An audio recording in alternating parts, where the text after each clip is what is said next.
Tungabhadra ಅಣೆಕಟ್ಟೆಗೆ 33 steel way ಗೇಟ್ಗಳನ್ನು ಇಂದು ಕೇಂದ್ರ ಜಲಶಕ್ತಿ ಸಚಿವ CR Patil ಲೋಕಾರ್ಪಣೆ ಮಾಡಿದರು.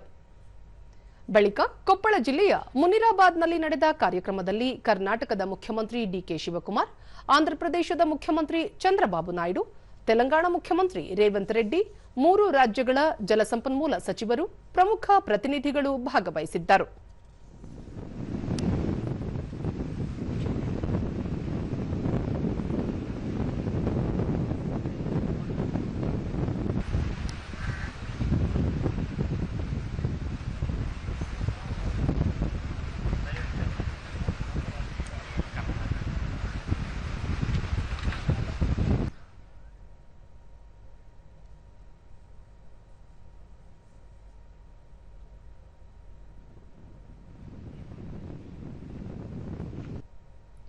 ಕಾರ್ಯಕ್ರಮದಲ್ಲಿ ಸಚಿವ ಸಿಆರ್ ಪಾಟೀಲ್ ಮನೆ ಮನೆಗೆ ನಲ್ಲಿಯ ಮೂಲಕ ನೀರು ಪೂರೈಸುವ ಜಲಜೀವನ್ ಮಿಷನ್ ಉತ್ತಮ ಪ್ರಗತಿಯಲ್ಲಿದೆ ಎಂದು ಹೇಳಿದರು.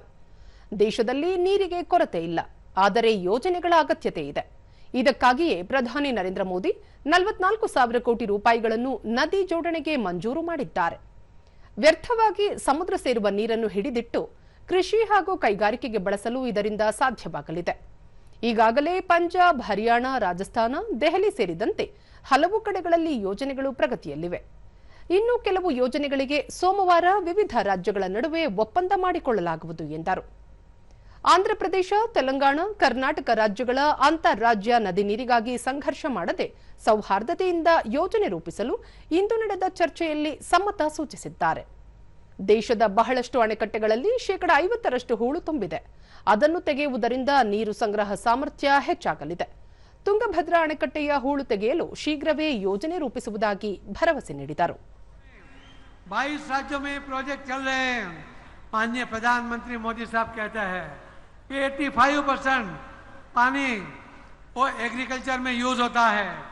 अगर उनको एमकेड की योजना से वो ड्रिप से, स्प्रिंकलर से पानी यूज करेगा, उसको पाइप से पानी देंगे, पूरी क्वांटिटी में देंगे, अच्छी क्वालिटी के साथ देंगे, तो किसान 2 बार फसल ले पाएगा.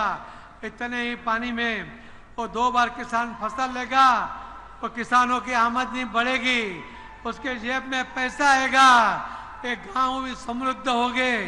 ये माननीय प्रधानमंत्री मोदी जी की सोच है.